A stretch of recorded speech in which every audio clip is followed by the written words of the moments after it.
This is the thing that most is annoying Netanyahu, which is the idea of the borders of Israeli-Palestinian borders based on the pre-1967 lines of demarcation. I mean, how do you see it? Listen, Israel will not be happy with any result that allows a Palestinian state to operate in its midst. There is no version of this that Bibi Netanyahu is going to think is fine.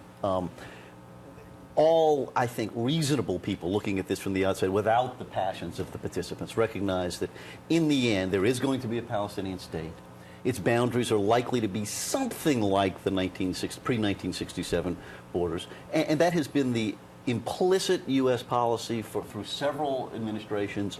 It's widely accepted around the world, and as soon as... But does it matter if it's widely accepted around the world if it's not accepted inside Israel? You know what? You know what? When you have negotiations under difficult circumstances like this, neither side will ever be happy. And the response to the president's speech yesterday illustrates that yet again. Both sides all combine all kind of things to pick at it.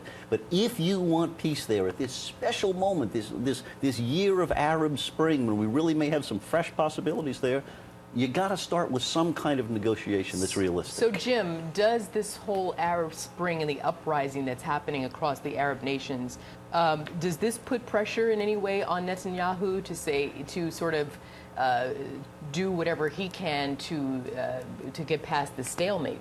To be honest, I don't think so. It's a Palestinian-Israeli dispute. The big thought guiding American Middle Eastern policy in both parties has been that that the crisis of the Arab world, defined as slow growth, rotten regimes, corruption, everything you can think of, has its locus in the Israeli-Palestinian dispute. That is that the leaders in these countries can turn the people's attention away from their own problems in Syria or Libya or wherever onto Israel and therefore avoid reform. Listen, it would, of course, be ridiculously simplistic to suggest that there is one single cause to the hugely complex pressures that bedevil the Middle East. I mean, the Arab-Israeli thing is part of it.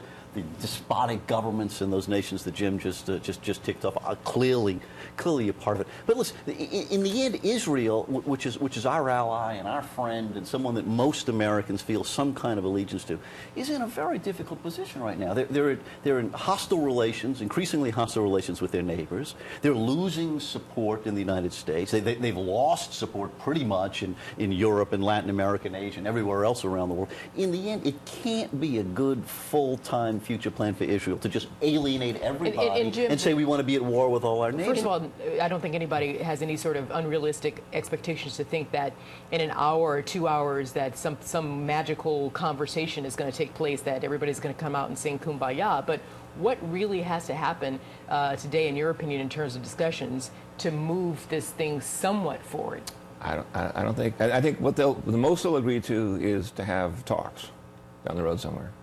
Look, I don't think the Israelis have any plan of giving in to President Obama, and I don't think President Obama really thinks he's got a serious proposal on his hands. I think history is moving forward, right? There is a lot of stuff going on in the Middle East that really does at least have the potential of changing the landscape there, perhaps in some very positive and encouraging ways after years of kind of being stuck in the sand. But going forward, it does require Israel and the leaders of Israel, like Netanyahu, to take some chances. The easiest thing in the domestic politics back home is just to be obstinate, just to say we won't agree to anything, we will never let him in, we'll never make a deal. But that's not in the long run going to serve Israel well. In the long run, they're better getting along with their neighbors and finding some structure. If the whole world is aligned up against Israel and kind of half of the views of the United States, that's not where we want to be on that equation, is it?